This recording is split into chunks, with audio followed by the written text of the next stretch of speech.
दोस्तों, आज की कहानी है जवाब। बेटा, बाथरूम में बहुत से कपड़े पड़े हैं। आज धुल जाए तो कल तक सूख जाएंगे। नगमा जी ने रिक्वेस्ट करते हुए अपनी बेटी प्रतिभा से कहा, माँ, मैं तो बहुत थक गई हूँ। आज तुम मुझे कपड़ों की मशीन नहीं लगने वाली, कल देखूंगी। कहते हुए प्रतिभा कमरे की ओर चल पड़ी। कमरे में लेटी हुई सोनाक्षी माँ बेटी की बातें सुन रही थी। 4 दिन पहले ही उसने एक प्यारी सी बेटी को जन्म दिया था। अब बहू छठी में थी तो कल के काम और जच्चा बच्चा की देखभाल सब कुछ नगमा जी से अकेले करना मुश्किल था।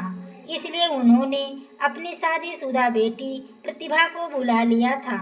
सोनाक्षी बच्चे की मालिश से और नहलाना डुलवाना नगमा जी की भी कुछ बीमार सी रहती थी।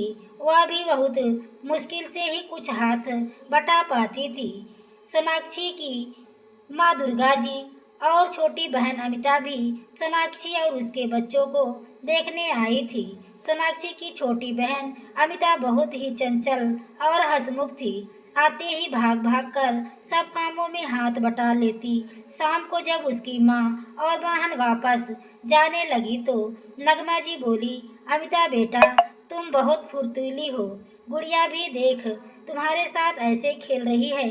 सास की बातें सुनकर सोनाक्षी कुछ सोचते हुए अपनी माँ से कहा, माँ, यदि आप ठीक समझे तो कुछ दिनों के लिए अमिता को यहाँ छोड़ दे।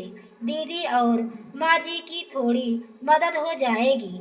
सोनाक्षी की माँ अमिता की ओर देखा तो वह भी चहकते हुए बोली, माँ प्लीज थोड़े दिन मुझे यहाँ रहने दो ना। मुझे भी गुड़िया के साथ खेलना है। वैसे भी मेरे एग्जाम हो चुके हैं, अभी तो कॉलेज भी स्टार्ट नहीं हुए हैं। अमिता का मन देखकर दुर्गा जी ने हामी भर दी। अमिता अपनी आदत के अनुसार भाग भाग कर जो काम होता कर देती, फिर अपने भांजे और दीदी के पास बैठ जाती।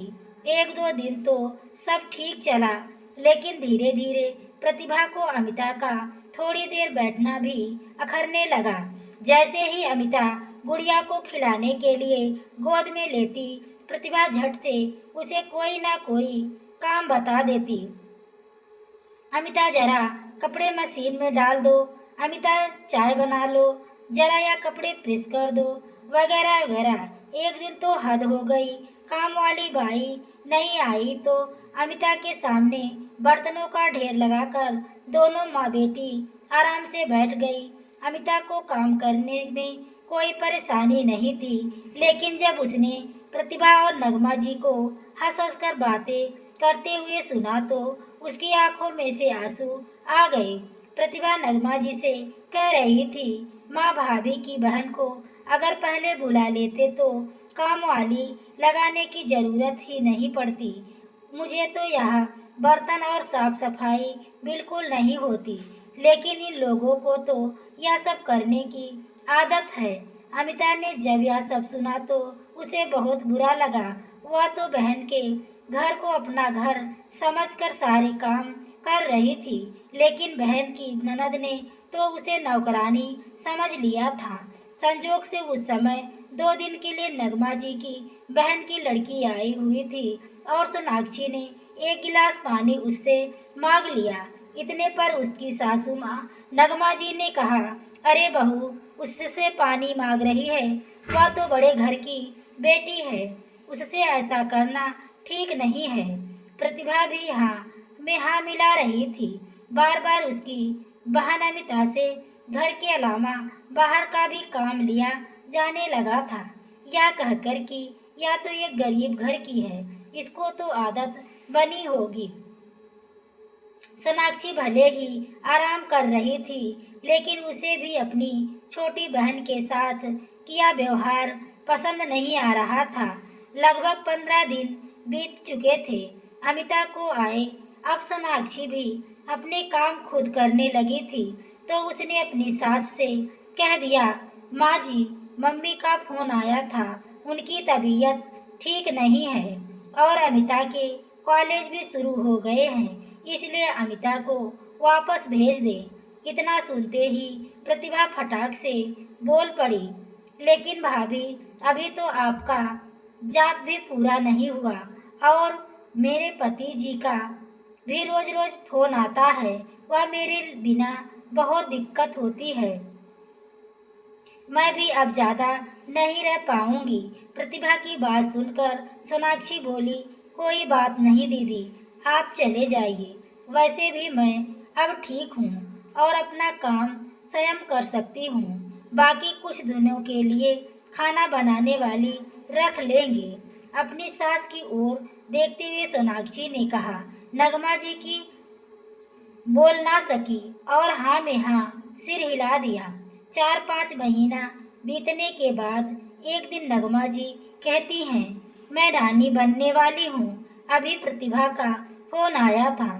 सोनाक्षी खबर सुनकर बहुत खुश हुई। देखते ही देखते समय बीत गया और प्रतिभा की डिलीवरी की डेट भी आ गई। प्रतिभा से अपनी सास से कुछ खास नहीं बनती, इसलिए इस समय वह अकेले पड़ गई थी। एक दिन उसने फोन पर अपनी माँ नगमा जी से कहा, माँ, यहाँ तो संभालने वाला कोई नहीं है और आपके दामाद कह रहे थे कि डिलीवरी यहीं कराऊंगा, चाहे तो फुल टाइम मेड रख ले। लेकिन माँ, फिर भी कोई अपने घर का हो तो अच्छा रहेगा। प्रतिभा की बात सुनकर नगमा जी बोली, बेटा, आने को तो मैं आ जाऊंगी, लेकिन तुझे तो पता ही है मुझसे कुछ होता नहीं है। माँ, आप भाभी की बहन अमिता से बोल दो ना कि कुछ दिनों के लिए मेरे घर आ जाए। बेटा ठीक है, मैं सोनाक्षी से बोल कर देखती हूँ।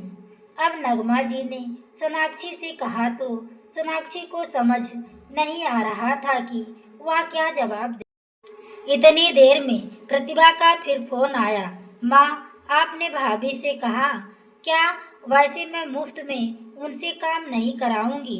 मेड को जितना देंगे उससे कुछ ज्यादा ही अमिता को दे देंगे। यह सुनकर सोनाक्षी को बहुत गुस्सा आया। दरअसल इस बार फोन नगमा जी ने नहीं बल्कि सोनाक्षी ने उठाया था। सोनाक्षी बोली, दीदी, मैं तो सोच रही थी कि आपको किसी अपने की जरूरत है, लेकिन आपने तो मेरी बहन को नौकरानी समझ लिया। माफ करना दीदी, अमिता वहाँ नहीं जा सकती, लेकिन हाँ, आप चाहे तो यहाँ आ सकती हैं, क्योंकि मैं आपकी भाभी हूँ। इसलिए आपके प्रति मेरी जिम्मेदारी बनती है। मेरी बहन यहाँ आई थी, लेकिन आप लोगों ने उसे आया समझ लिया था, तो फिर आपके यहाँ तो पता नहीं उसके साथ कैसा व्यवहार होगा। कहकर सोनाक्षी ने फोन काट दिया। नगमा जी और प्रतिभा दोनों से ही अब कुछ बोलते नहीं बन रहा था। दोनों ही अपनी बात पर शर्मिंदा थी। दोस्तों, आपको यह कहानी कैसी लगी? कमेंट में अपनी राय जरूर दीजिएगा। कहानी पसंद आई हो तो प्लीज़ वीडियो को लाइक और शेयर करें। चैनल पर पहली बार आए हो तो चैनल को सब्सक्राइब करें। आगे के नोटिफिकेशन के लिए बेल आइकन को जरूर प्रेस करें। पूरी वीडियो देखने के लिए आपको तहे दिल से धन्यवाद।